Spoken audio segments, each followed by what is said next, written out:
What is up, Nerf Nation? I'm Naptown Nerf, and today we're going to be doing a mod guide for the Worker Hurricane in any color variant you may have. And this thing is going to be taken to the max, hitting upwards of 180 FPS with a dual flywheel cage and an out-of-darts high-powered MOSFET. So let's get into it.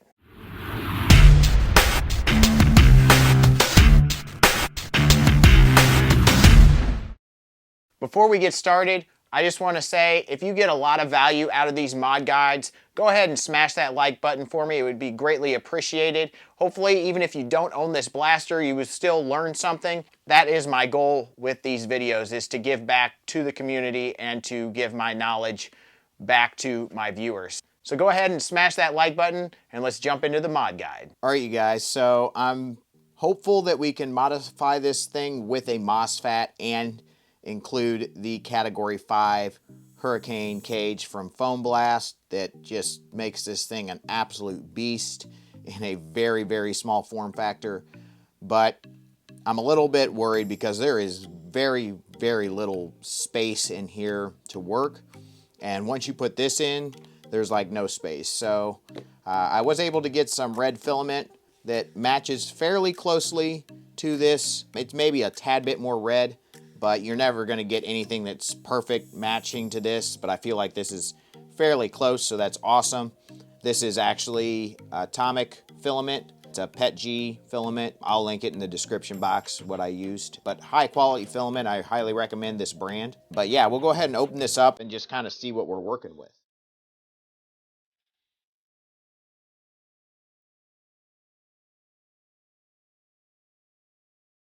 All right, well, that's the insides. Very interesting cage design, how it splits in half there. It's pretty cool. It has a little barrel there. I'm not sure if we'll be able to keep that or not. These screws are pretty tight, though, so I would recommend a #1 screwdriver that you can get some bite on it. So the question is, can we get this high-powered out-of-darts MOSFET board to fit in here? And I'm not sure if it's going to work anywhere but maybe the battery tray. I was hopeful that it could fit up in here, and we will try that. We'll have to remove all the wiring first. This we do not need. This is just a lock for the magazine that fits in there. We can take that out. It would be kind of neat to keep the on-off switch intact if we can, but that's obviously not necessary either. But even if we upgrade this switch, it's still going to be way overvolted. The other issue we're going to probably have no matter what is getting a battery that's big enough to power 2 sets of Fang revamp motors and then still be able to fit in here. And that's overvolted at 3S also. So you're pushing this blaster to the limits. It's really a blaster I wouldn't recommend running as a primary, but I'm going to go ahead and just take stuff apart here, and then we'll try to see what we can work with.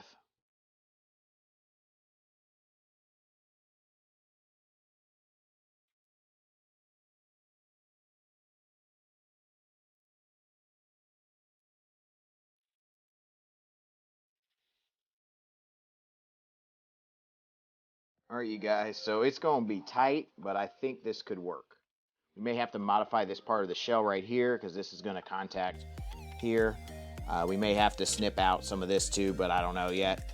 It's kind of holding it in there nicely, so as long as the wires can get around it, we may not even have to mess with any of that, which is nice. When you have a transparent shell, the less cutting you have to do, the better.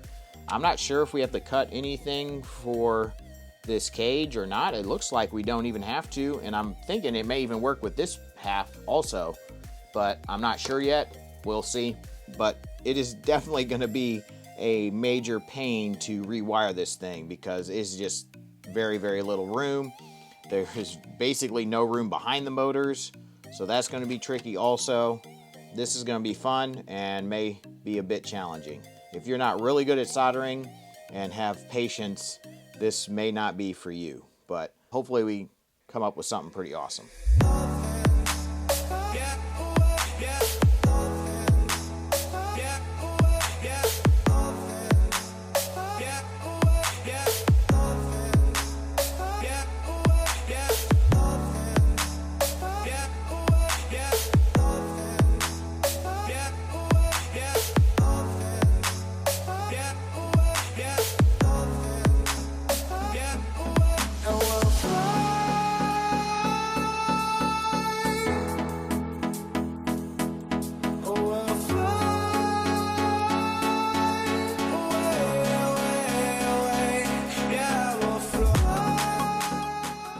All right, so I have my cage set up there with all 4 flywheels on. You do need a motor spacer for these, so these rubber guys that Foam Blast sells are awesome, and they should help dampen the noise a little bit. I'm sure these will still be really loud though, because they are going to be overvolted.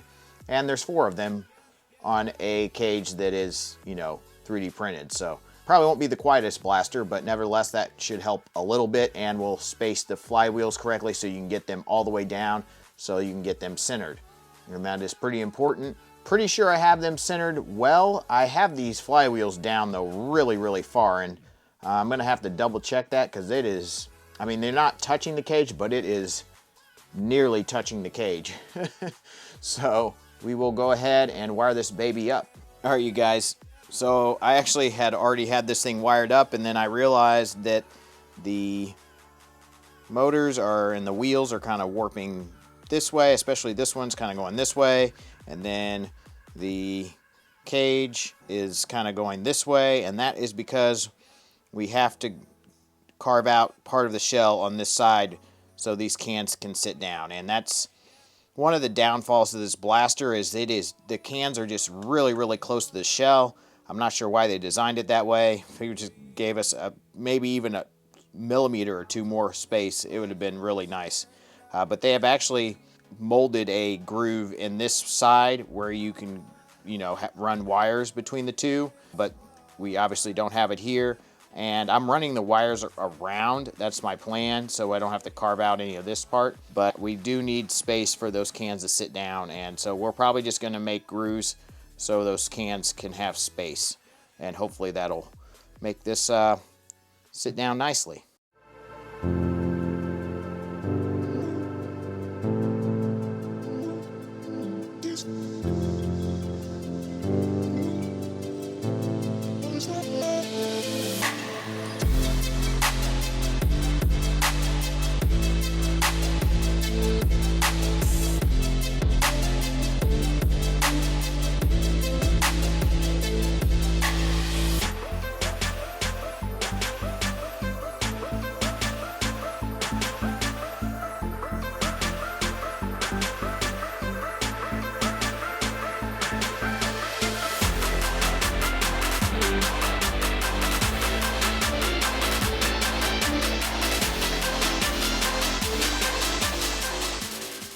All right, so I have that carved out, I think, to a good level.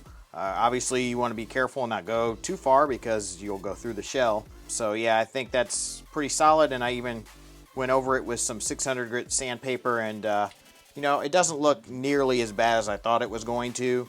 So that's pretty awesome. And I used a Dremel bit like this. I believe this is a polishing bit, and just used the flat part of it and went around in an oval pattern to make it as flat as possible. I even went and trimmed this down a little bit and did some carving so it can hopefully fit in there. It'll probably have to be glued actually into this other side of the shell so it doesn't move around, obviously, because it can't lock into this shell. So we're going to try this once again. Obviously, you guys should learn from my mistakes. So now that we have that carved out, we should have no problem getting the cage to fit in there once we run our wires, assuming we do a good job of it.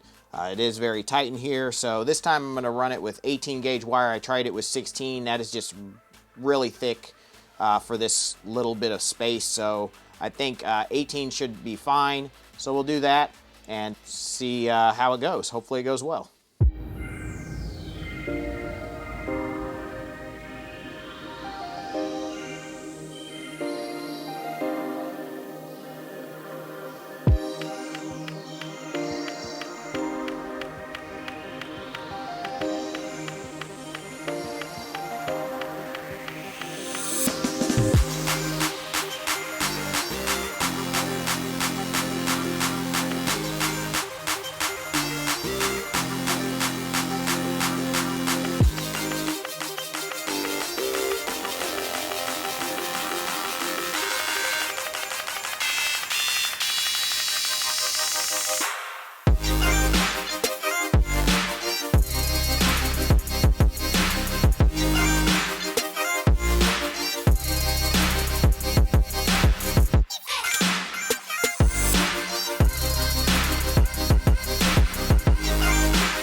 so I think I have this wired up about the best I possibly can get it.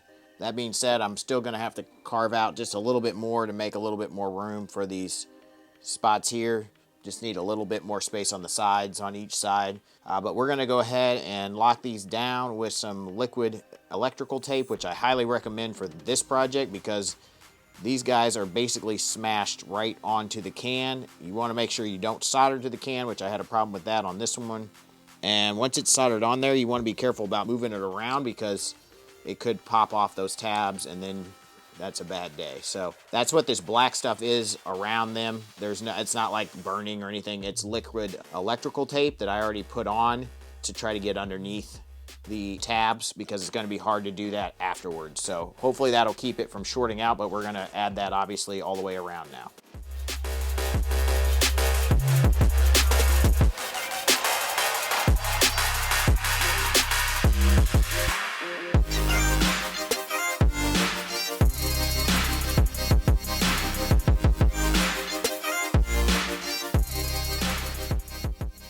All right, you guys, so I think that's gonna be as good as it's gonna get. It is about as close to perfect as I think it can be. Let's go ahead and try to fit that MOSFET in here because that is gonna be the next challenging thing. And then once we have that done, I feel like the rest of it's gonna be pretty easy, but I think the worst of it is over.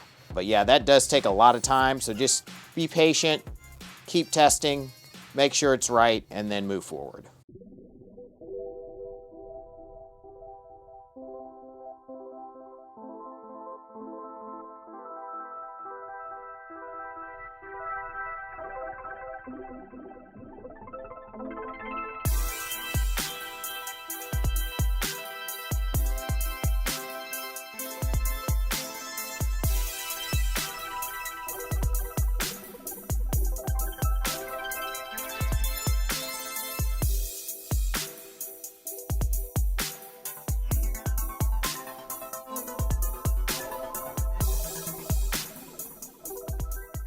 All right, so we have this all wired up. It's super, super simple.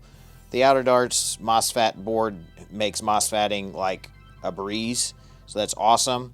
One side says motors, one pole is negative, one is positive. You just wire that up correctly. That goes to your motors. The other side says battery, so we have that wired up correctly. One's negative, one's positive. Obviously, they should be right across from each other there. And then we have our two, tab in parts here. One is going to go to an on-off switch. So this is the on-off switch and this is the rev and fire. Once you get them in there, it's kind of hard to see, but you kind of have to just remember which one's which, obviously.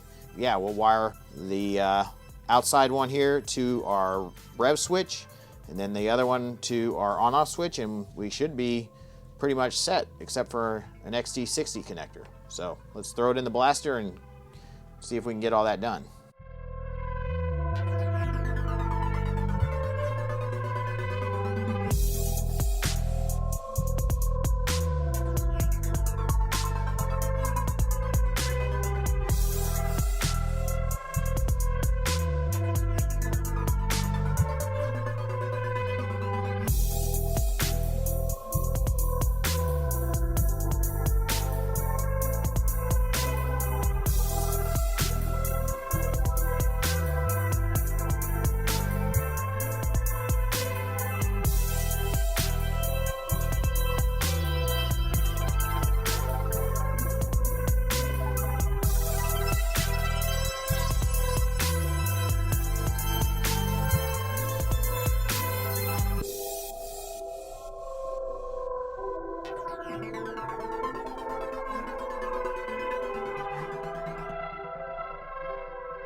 All right, so we're all wired up here, but I wanted to point out that I did have to shave down the corner of this a little bit so these wires could slip through and not push up on this magazine part. You may not have to do that, just depends, but I would highly recommend not using more than 18 gauge wire to make that work. That is very, very tight in there. And then obviously doing the same thing on this side of the shell over here, and then cutting out a notch in this part so it will slide over your MOSFET board. So yeah, we're pretty good here. We will have to put this thing back together. This guy needs to go in first before you lock your switch down. and then your on-off switch should slide back in there with, make sure you have your little orange piece or it won't lock in. Wiring this up was very simple. You just make sure you have the rev switch going to the rev trigger and wire them back up to the top and bottom just like they were. It doesn't matter which one goes where. Same thing with the on-off switch. If you wire them right back, which are the middle and bottom pins, right where they were, you shouldn't have any issues with it being on or off in the right spot. Just make sure it goes down that way. Should be good. We'll go ahead and lock everything back down and get ready to test this thing.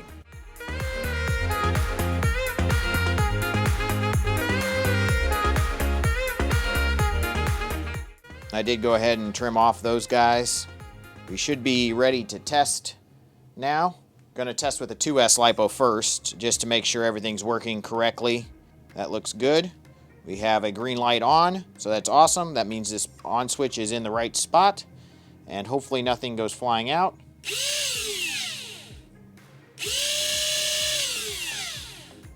Awesome. All right, you guys, so I went ahead and super glued the end of my barrel down there, just make sure it's short enough that it doesn't touch the flywheels. And then I think I'm going to try to put this back in here just so we have a nice guide into our flywheels. We will have to modify it a little bit. All right, I had to cut a couple notches out here so the other flywheels don't connect, and then just trim off this front piece along with these little tabs on the side. But yeah, I think that'll look nice and make the entry port there for the dart a little nicer and have a little better feed ramp in, and just make the whole blaster look a little bit better. So we'll go ahead and put that back in and then try to put this shell half back on. All right, guys, so getting this back together is very tricky, but I think the best way to do it is obviously more patience, and just make sure you get the front lined up, and then that obviously the post for the trigger in there correctly, and then you're going to need like a flathead screwdriver, and you're going to have to get that and kind of tease this spring back into its rest gently. Try not to get it too crooked, but it's got to go a little bit over there, and then slide this. Oop, but you can kind of slide it back and forth. There we go, and then it should go in with a little bit more. There we go, and we're together. All right, you guys, well, that is definitely not a simple mod. It is very time consuming and tedious and requires a lot of patience. So hopefully you have that if you want to attempt this mod. And this mod also is not a cheap mod. There is 4 motors, 4 flywheels, a MOSFET board. They're all very expensive things. And then you need a 3D printer to 3D print yourself the aftermarket cage, obviously. And then hopefully I can find an extension so it'll cover up the battery that kind of sticks out the bottom here. I know Out of Darts sells something, but it won't match this, and I'm not even sure if it's meant to handle a LiPo. This is a 2S, but basically the same size as my 3S that fits in there well. But we're going to try this on both 2S and 3S to see what kind of performance we get both ways. So let's just plug this in and see what we got. All right, turn her on. We got power. That green light lets us know that everything should be working. 153, 155, 157, 146, 141, 158. So that's really close to like a 150 average, which is right at the top end of our lower FPS cap wars, so that's awesome. Now let's see what happens on 3S. All right, 3S. 172, 170, 179, 163. Whoa, whoa, whoa, whoa. Somehow one got fired there somehow by accident. I'm not sure how that happened. Try that again. 175. So 170, upper 170s, that's really, really impressive from such a tiny blaster that's as big as my hand. Like, it's so small. That's just incredible. So Hopefully you guys enjoyed this mod guide. Hopefully you found it helpful. Please leave me a like on this video. These take a lot of time to do, a lot of editing, and obviously it's somewhat expensive to build blasters like this. So if you'd like to support the channel even more, think about supporting me on Patreon. It'd be very helpful. Smash that like button, please subscribe, and as always, peace out.